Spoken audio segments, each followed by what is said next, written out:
Ulangan pasal yang ke-6, saya akan bacakan mulai dari ayat yang pertama sampai ayat yang ke-25. Ya, Ulangan pasal yang ke-6. Kasih kepada Allah adalah perintah yang utama. Ayat pertama, inilah perintah, yakni ketetapan dan peraturan yang aku ajarkan kepadamu atas perintah Tuhan Allahmu untuk dilakukan di negeri kemana engkau pergi, untuk mendudukinya. 2. Supaya seumur hidupmu, engkau dan anak cucumu takut akan Tuhan Allahmu dan berpegang pada segala ketetapan dan perintahnya yang kusampaikan kepadamu, dan supaya lanjut umurmu. Maka dengarlah, hai orang Israel, lakukanlah itu dengan setia, supaya baik keadaanmu dan supaya kamu menjadi sangat banyak, seperti yang dijanjikan Tuhan Allah nenek moyangmu kepadamu di suatu negeri yang berlimpah-limpah susu dan madunya. 4. Dengarlah, hai Israel, Tuhan itu Allah kita, Tuhan itu Esa. Kasihilah Tuhan Allahmu dengan segenap hatimu dan dengan segenap jiwamu dan dengan segenap kekuatanmu. Apa yang kuperintahkan kepadamu pada hari ini haruslah engkau perhatikan. Haruslah engkau mengajarkannya berulang-ulang kepada anak-anakmu dan membicarakannya apabila engkau duduk di rumahmu, apabila engkau sedang dalam perjalanan, apabila engkau berbaring, dan apabila engkau bangun. 8. Haruslah juga engkau mengikatkannya sebagai tanda pada tanganmu, dan haruslah itu menjadi lambang di dahimu. 9. Dan haruslah engkau menuliskannya pada tiang pintu rumahmu dan pada pintu gerbangmu. 10.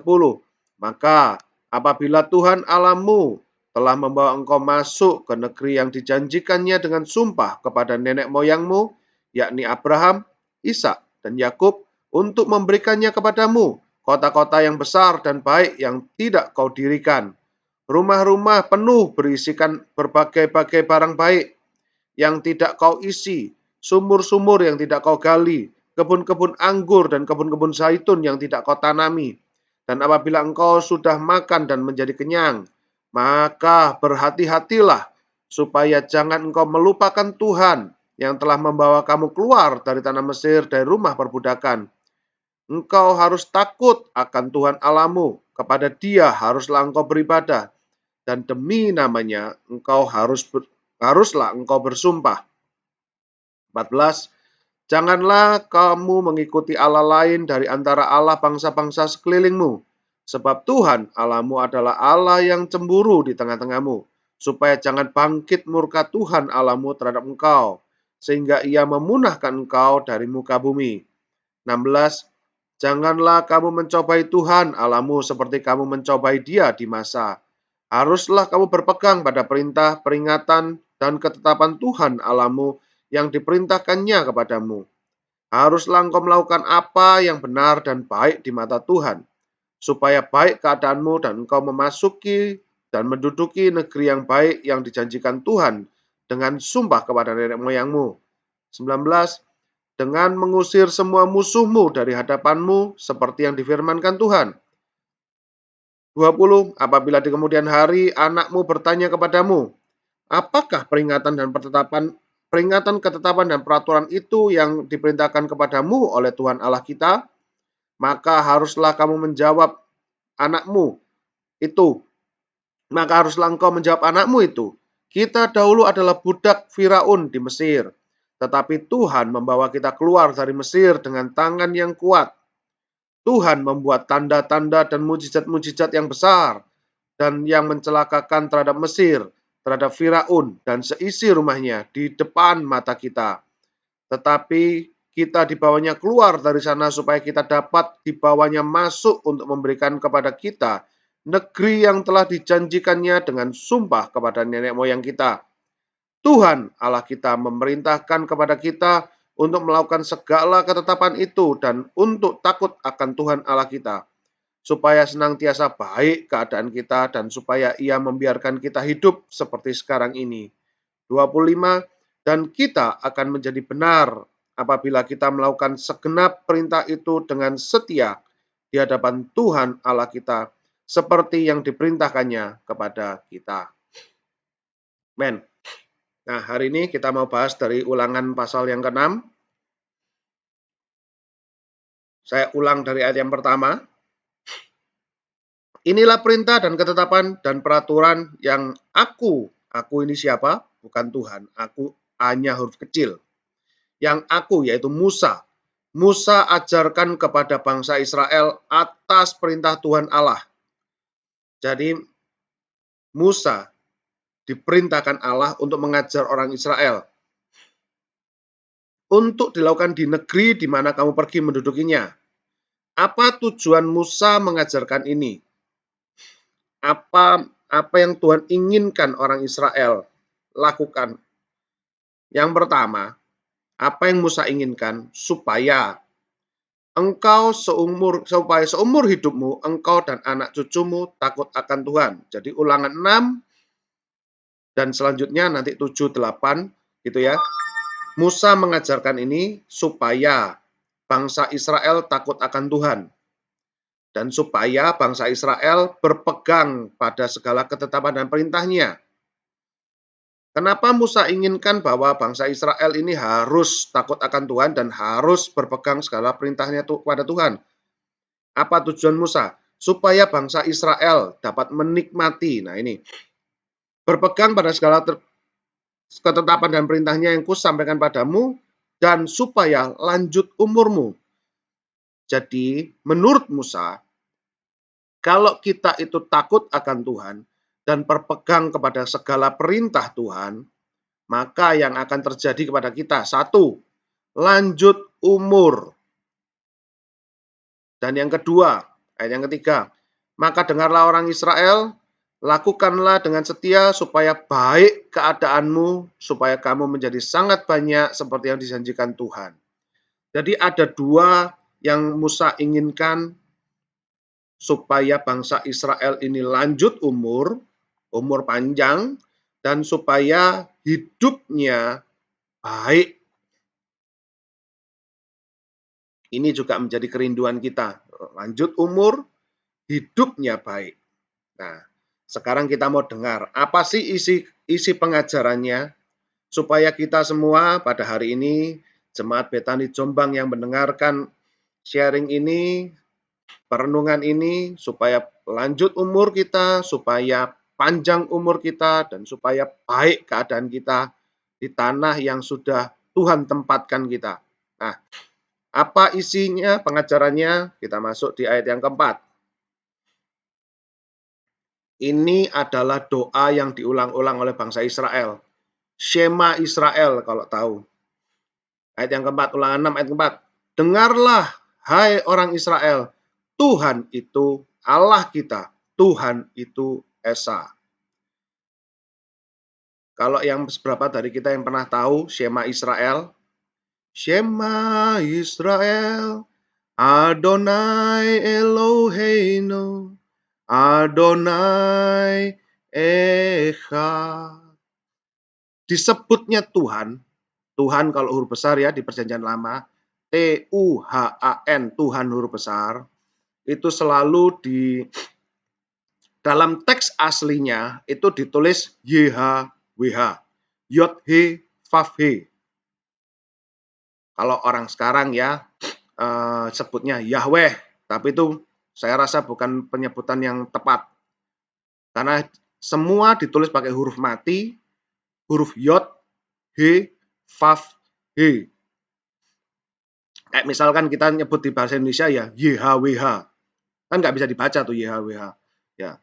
Tetapi ketika teks itu keluar YHWH, itu selalu dibaca Adonai. Kenapa dibaca Adonai? Karena kalau Yod, He, Vav, He disebut, jam itu juga langsung ketemu pencipta, alias dirajam batu sampai mati. Orang Israel haram, tidak boleh menyebut nama Tuhan secara sembarangan. Kalau disebut, hukumannya adalah mati. Karena itu, orang Israel tidak ada yang sebut nama Tuhan dengan sembarangan. Diganti dengan Adonai. Apa arti Adonai? Tuanku. Jadi setiap ada kata di perjanjian lama yang Tuhan, huruf besar semua, itu kita tahu itu adalah nama Tuhan, YHWH. Nah, Tuhan itu Allah kita, Tuhan itu Esa. Yang pertama, bagaimana supaya kita bisa menikmati umur panjang dan menikmati suatu hal yang baik? Dengarlah, hai orang Israel. Yang pertama, kita harus dengar-dengaran. Shema Israel, dengar. Firman Tuhan itu didengarkan. Jadi kalau bedanya kita membaca firman Tuhan dengan di hati dan kita ucapkan, itu selalu ada bedanya. Saya pernah dapat sharing dari seorang kawan gitu ya. Kita doa pagi ini kan mengucapkan ya, dari ayat yang pertama sampai ayat yang ke-25, meskipun pembahasannya tidak semua, tapi kan dibacakan. Nah, ketika orang mendengar, salah satu kawan saya mendengar gitu ya, ayat ini, pasal ini sudah lama loh saya baca berulang-ulang. Di dalam hati tapi. Tapi ketika saya mendengar, kok saya ini tahu-tahu baru tahu ya kalau ada ayat itu. Padahal sering dibaca, tapi dalam hati. Diulang-ulang, tapi dalam hati. Nah, ketika telinga mendengar, konsentrasinya akan lebih tinggi. Seluruh indera kita itu membaca. Mata melihat, membaca. Telinga mendengar. Mulut mengucapkan. Minimal 3 panca indera kita ikut baca firman Tuhan. Dan itu akan membuat kita lebih mengerti. Lebih tahu, paham isinya apa. Maka itu ditulis, dengarlah. Telinga itu supaya mendengar. Mulut itu supaya mengucapkan. Dengarlah orang Israel. Tuhan itu Allah kita, Tuhan itu Esa. Tuhan itu cuman satu. Hanya ada satu Allah kita. Kalau saudara sepupu kita sering menyalahartikan kita Tuhan itu tiga. Tidak, Tuhan itu cuman satu. Tetapi satunya Tuhan beda dengan satunya kita. Kita tidak boleh terpenjara dengan angka satu. Karena Tuhan jauh lebih besar daripada itu.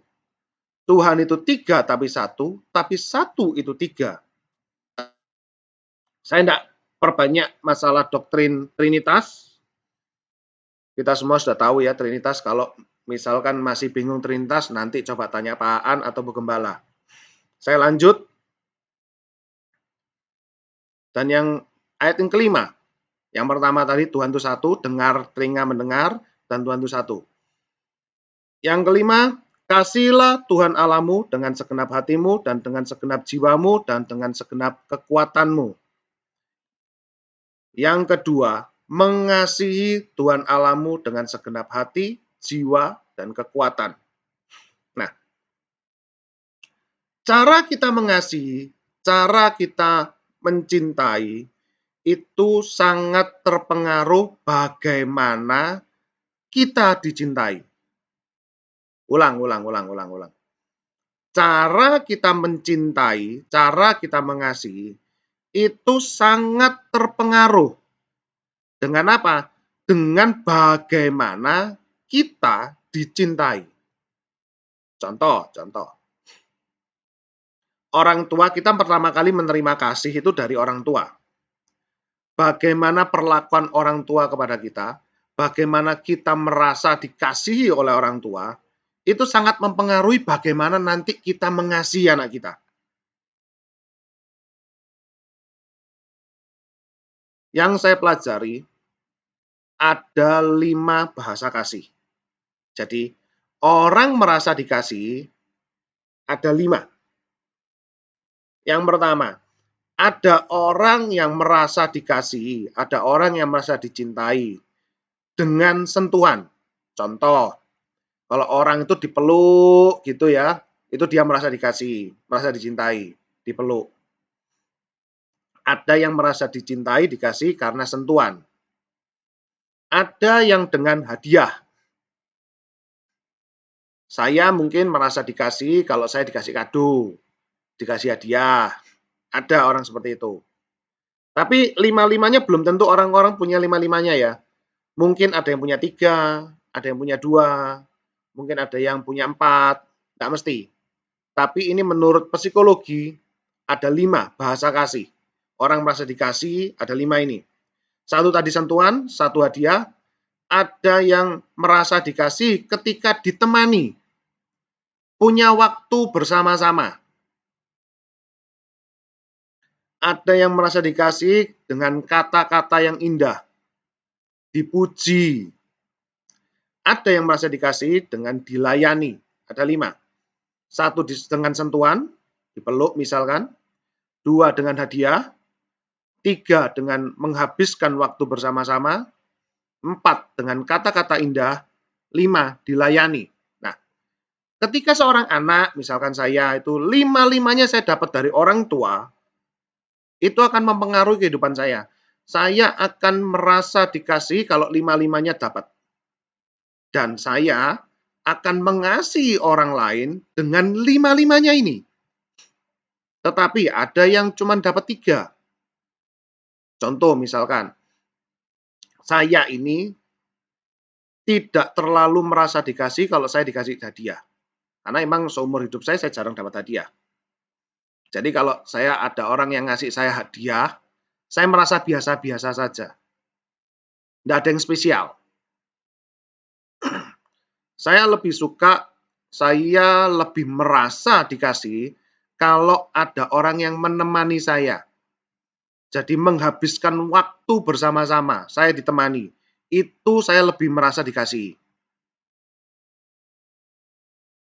Saya juga merasa dikasih kalau ada kata-kata saya dipuji. Itu saya senang. Contoh, itu saya. Nah, kita semua juga cek masing-masing apa bahasa kasih kita, apa orang lain inginkan supaya kita mengasihi. Itu kita cek. Nah, tentu saja gini, ketika kita dapatkan 5-limanya ini dari Tuhan, kita akan sanggup mengasihi Tuhan. Kita mencintai karena kita mengasihi karena kita terlebih dahulu dikasihi. Jadi dari kita jangan sampai ada yang dengan pede ngomong, oh saya bisa mencintai Tuhan. Sulit, mencintai Tuhan itu sulit. Semua itu sangat tergantung bagaimana kita dicintai Tuhan. Kalau kita punya pengalaman pribadi dengan Tuhan, itu akan membuat kita mudah untuk membalas. Kita manusia gitu kok. Kalau orang tua cinta pada saya akan mudah membalas cinta orang tua. Tapi kalau saya merasa orang tua tidak pernah cinta saya juga akan sulit untuk mengasihi orang tua. Itu manusiawi.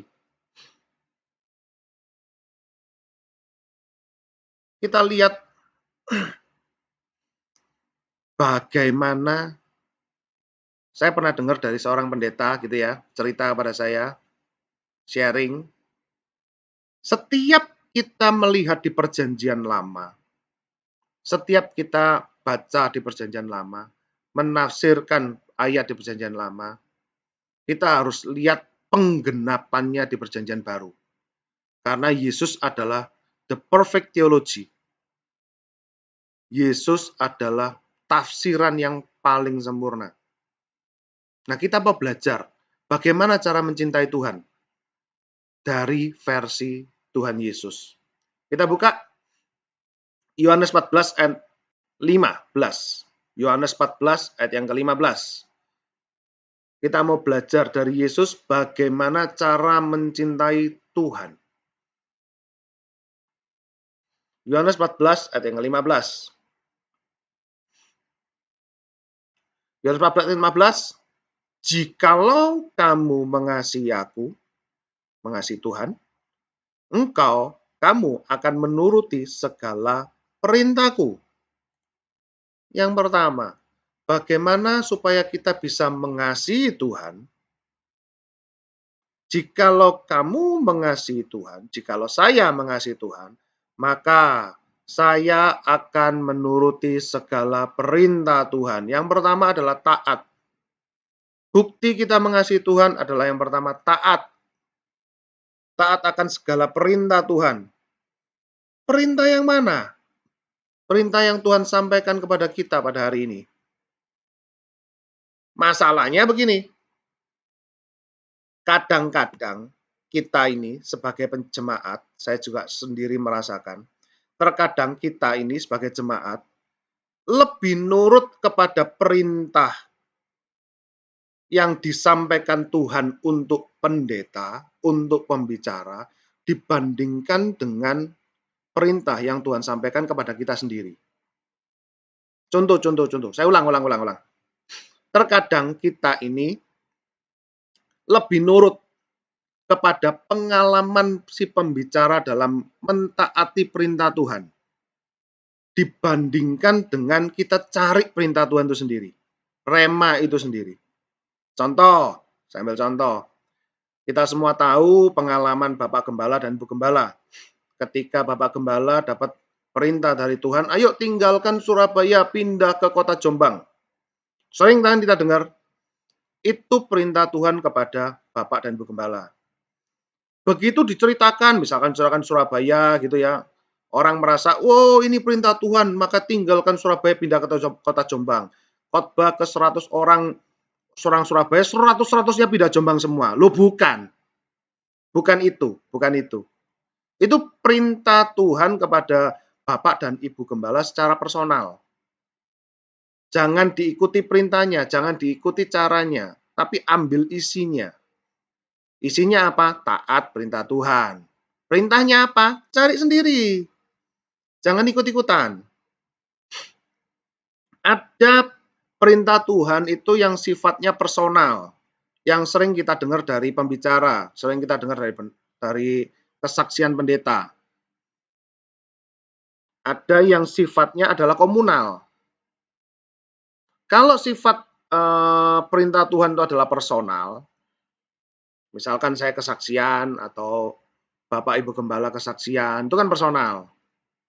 Kita tidak boleh telan mentah-mentah perintahnya, kita ambil intisarinya. Kalau ada yang komunal itu perintah yang umum, kita jalankan sesuai dengan arahan Roh Kudus. Contoh gini. Perintah yang komunal itu gini contohnya. Pernah kita dengar ayat yang berkata, hormatilah ayahmu dan ibumu supaya panjang umurmu. Gitu ya, pernah dengar kan ya? Itu perintah yang komunal. Menghormati ayah dan ibu. Menghormati orang tua supaya panjang umur. Perintah komunal.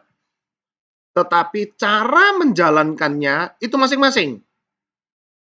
Contohnya, dalam kebudayaan saya terlahir dalam kebudayaan Chinese.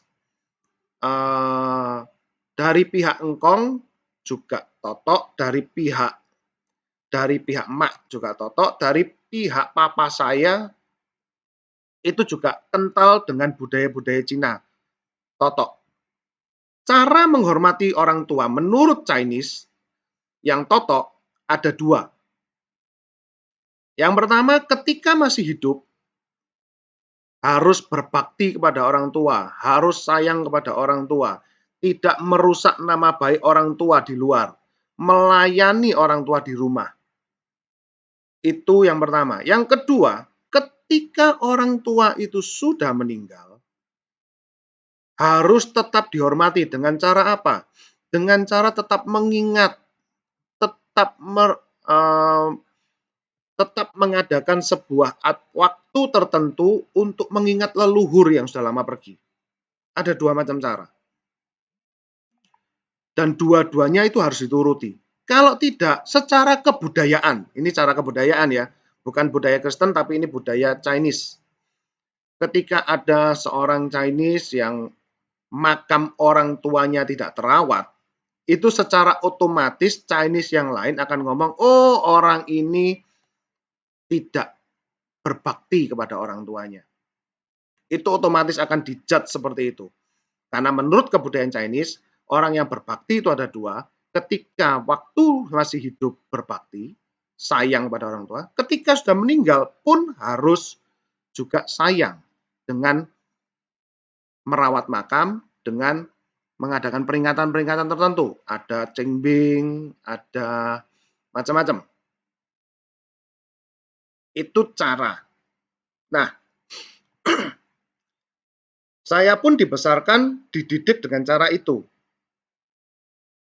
Jadi ketika saya dapat ayat, hormatilah ayah ibumu, yang saya hormati dua itu. Meskipun secara kekristenan, kita cuma menjalankan yang pertama. Menghormati orang tua ketika hidup saja. Tetapi secara kebudayaan, saya melakukan kedua-duanya. Saya tidak sembahyang di makam, tidak. Tapi saya rawat makam orang tua. Itu mama saya yang ngajarkan. Jadi tiap kali sebelum cengbing selalu diingatkan, ayo coba dilihat, ayo dipersiapkan. Makam itu sudah bersih apa tidak.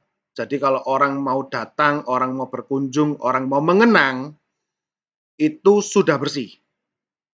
Baik di Jombang, baik di Lombok. Papa saya kan kebetulan meninggal ditanam di Lombok. Setahun sekali, saya pun punya kewajiban untuk pulang ke Lombok, melihat, mengunjungi makam, merenung di sana, mengenang kembali. Itu tanda berbakti. Nah, kalau kebudayaan Jawa, lain lagi. Yang saya pelajari, sedikit yang saya pelajari, bagaimana menghormati orang tua. Dengan bahasa, yang saya tahu ya, dengan bahasa. Kalau ngomong sama orang tua misalkan, "Ma, kon wis mangan ta?" Pasti dikaplok, wes pasti, percayalah di kebudayaan Jawa pasti dikaplok itu. Sampun dahar, kan begitu. Tapi kalau saya di kebudayaan Cina, biasa saja. Ma, wis mangan ta? Ndang mangan. Biasa. Bagi orang saya itu tetap menghormati. Tapi kebudayaan Jawa, jangan harap, wah bisa sandal melayang, piring melayang. Itu anak kurang ajar kan gitu ya. Cara kita menjalankan perintah Tuhan yang komunal, itu personal. Kembali lagi, kuncinya apa? Taat kepada tuntunan Roh Kudus. Jangan telan mentah-mentah apa yang telah dijalankan oleh orang, kita praktekkan secara mentah-mentah. Terjadi konflik nantinya. Wih, waktunya cepat. Saya tidak perpanjang. Yang pertama tadi taat. Yang kedua adalah mengasihi Tuhan. Bagaimana untuk mengasihi Tuhan? Yang pertama adalah menjalankan perintahnya, yaitu taat. Yang kedua, secara cepat. Yohanes 15 ayat 9 sampai 12. Yohanes 15 ayat 9 sampai 12. Saya minta waktu 3 menit. Yohanes 15 ayat 9 sampai 12. Seperti Bapa telah mengasihi aku, demikian juga aku telah mengasihi kamu. Tinggallah di dalam kasihku itu. Jikalau kamu menuruti perintahku, kamu akan tinggal dalam kasihku. Seperti aku menuruti perintah Bapakku dan tinggal dalam kasihnya. Semuanya itu kulakukan kepadamu, supaya sukacitaku yang ada dalam kamu dan sukacitamu menjadi penuh. Inilah perintahku, supaya kamu saling mengasihi seperti aku mengasihi kamu. Bagaimana mencintai Tuhan menurut Tuhan Yesus? Yang pertama tadi taat, dan yang kedua adalah tinggal di dalam kasih Bapa. Kalau kita lihat dalam Yohanes 15 ayat pertama, atasnya, yaitu Tuhan berbicara sebelumnya, Tuhan berbicara tentang pokok anggur. Jadi bagaimana tinggal dalam kasih Bapa? Kita tahu kita harus melekat kepada pokok anggur itu. Urusan kita adalah melekat.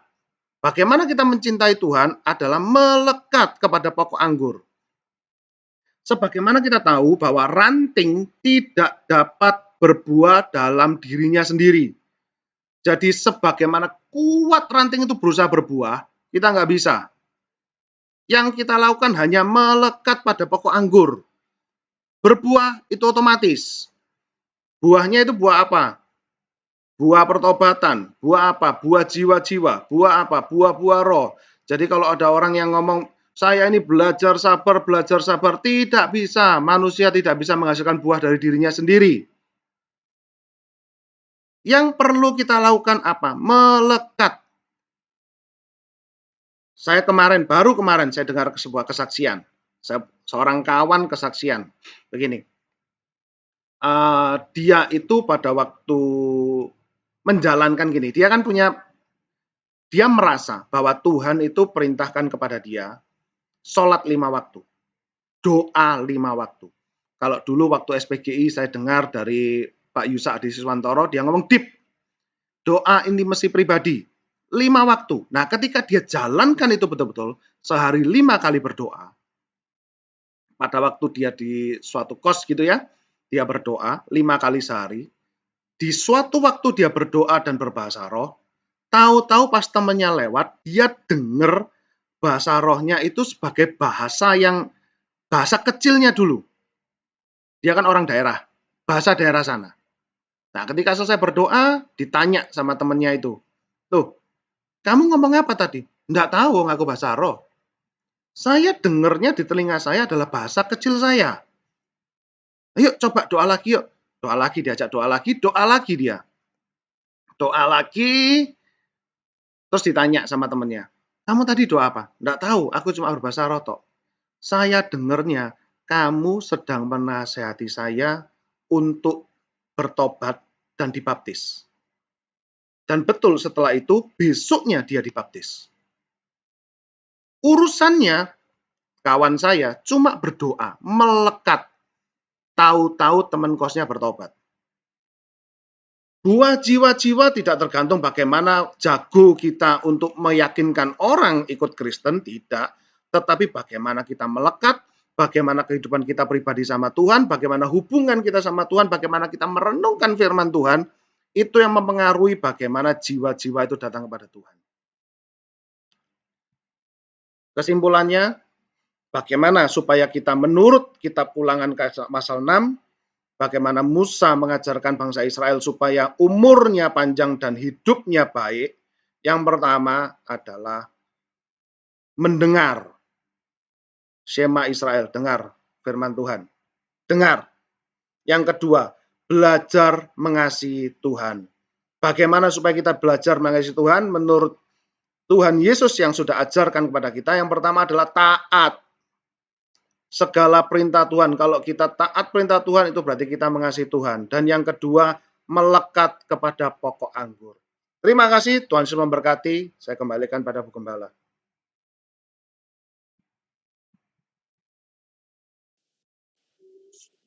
Shalom. Shalom. Shalom. Terima kasih, Ivan. Tuhan memberkati. Saudara, kita bersyukur kita punya tuntunan. Amin. Firman dan Roh Kudus. Amin. Apa ketetapannya? Yang penting itu kita yang tadi dikatakan dia harus mengasihi Tuhan, tapi harus ada buktinya. Lakukanlah dengan setia. Amin. Di poin ayat 12 dan 13, itu saya katakan Tuhan Musa menulis berhati-hatilah. Jangan melupakan Tuhan. Jangan melupakan Tuhan. Dan yang kedua di ayat 13, harus takut kepada Tuhan. Di ayat yang ke-12 dan 13. Engkau harus takut kepada Tuhan. Dan kepada Dia haruslah engkau beribadah. Ini. Amin. Ini namanya haruslah engkau bersumpah. Ini janji. Dan kita juga harus berjanji kepada Tuhan. Yes. Bersumpah kepada Tuhan. Kita mau beribadah kepada Tuhan. Kita mau takut sama Tuhan. Kita mau ingat akan Tuhan. Puji Tuhan. Kita mau sungguh-sungguh melakukannya. Janji Tuhan katakan, supaya seumur hidup engkau dan anak cucumu Yes. takut akan Tuhan Allah dan berpegang pada segala ketetapan dan perintahnya yang kusampaikan kepadamu, supaya lanjut umurmu. Puji Tuhan. Amen. Jangan melupakan Tuhan, dan kita harus takut kepada Tuhan. Kita harus beribadah kepada Tuhan. Itu satu bukti kita mengasihi Tuhan. Tuhan itu senang dipuji. Tuhan itu senang disembah.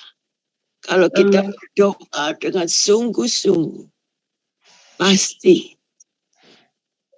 kita satu bukti kita ini mengasihi Tuhan. Terima kasih. Mari berdoa syafaat singkat, jelas, padat.